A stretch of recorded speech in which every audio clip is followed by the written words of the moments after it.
A mistake that can happen when you're combining two 808s is that they can interfere with each other, and it's a mistake that I see most producers actually make, but this is how you fix it.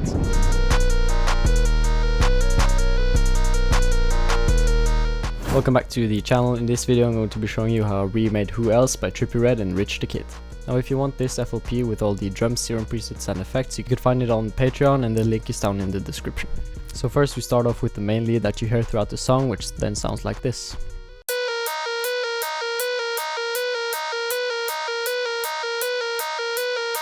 I remade this sound in Serum and the preset is of course in the FLP. As for the effects and the leveling, I let it sit at around -12 dB. And I also added an EQ, cut out some lows, this RC20 preset called Meaty Vocals, a bit of Soundgodizer, some isotope vinyl where I tweaked the year and the where. I also added this EQ right here. Lastly, I just added an EQ to cut out some highs and I put the lead in mono. And if you want the drums and effects from all of the songs on Mansion Music, you can find them in the Mansion Music drum kit, which is also down in the description. At around 24 seconds into the song, the main lead pattern actually changes to this.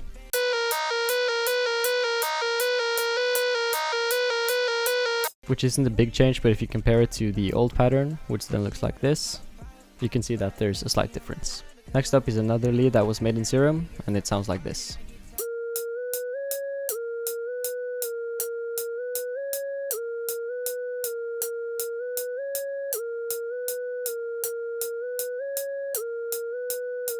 And as for the effects, I just cut out some lows and I put on an instance of wider and I cranked it up to 95%. And lastly, I let it sit at around -18 dB. Now this lead actually has 3 variations throughout the song, where one of them sounds like this.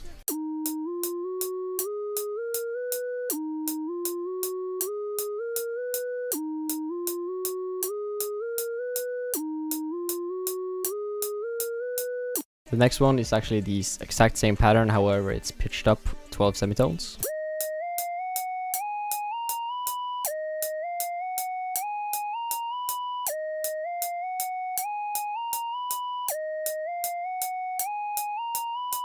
And this is the last pattern which plays.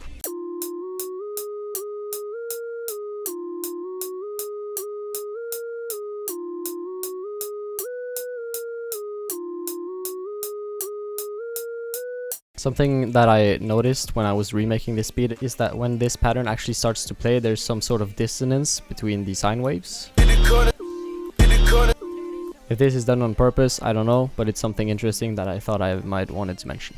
And to create the dissonance effects, I just pulled up the same lead. I then added some reverb and I turned up the mix, and lastly I turned down the gain. Next up is a bass, which I also remade in Serum, and this is how it sounds.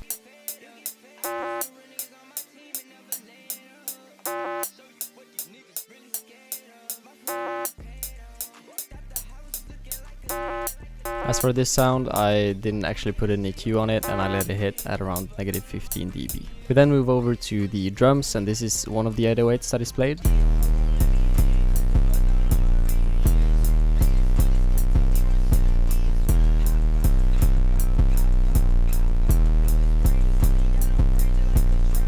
And at 12 seconds into the song, the 808 pattern changes to this.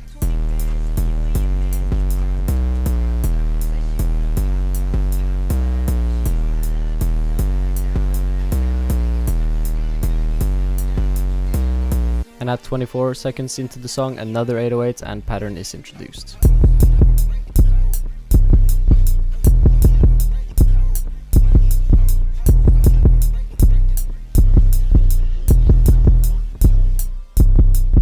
And again, at 36 seconds, a new 808 pattern is introduced, which is a combination of both of the 808s, which sounds like this.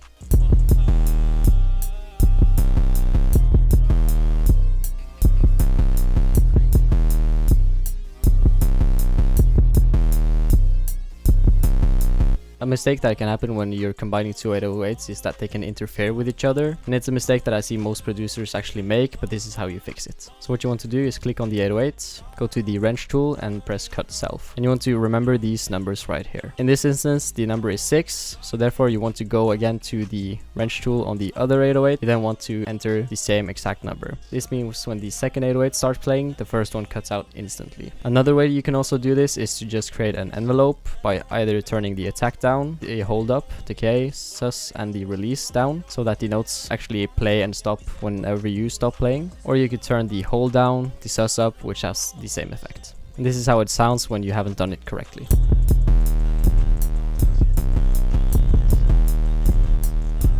But as soon as you adjust it to the same numbers, they cut perfectly all the time. And when it came to the effects and leveling on the 808, I just let it sit at around -3 dB and I put a soft clipper on.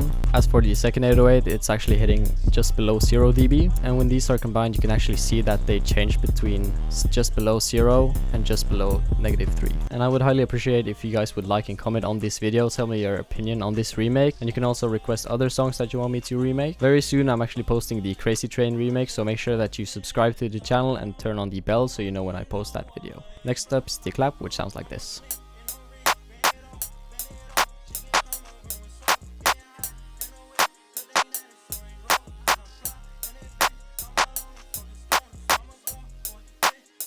As for the leveling, I let it sit at around -6 dB. Last but not least, we have the hi-hat, which sounds like this.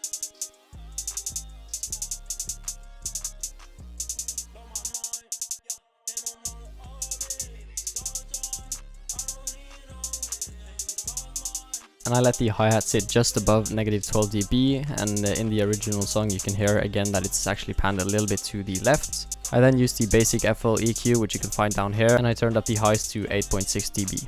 Now next up is the down filter, which was used in Mr. Rage, however Luso has edited it, so I had to recreate it. And this sound is also used in Psycho by Trippie Redd, which you can see right here by the name, which is of course included in the drum kit. And the down filter is actually playing every 16th bar. Something interesting that I noticed about the pattern is that when you come 1 minute and 40 seconds into the song, just about when Rich the Kid's verse is about to end, the pattern actually repeats itself, or it starts over again. For some reason towards the end of the song, the other variation of the main lead starts to play, but as you come towards the end of the song, it switches to the main one. Now here's just a quick look on what's inside the drum kit, so you can just pause the screen and look at the names of all the songs that are included.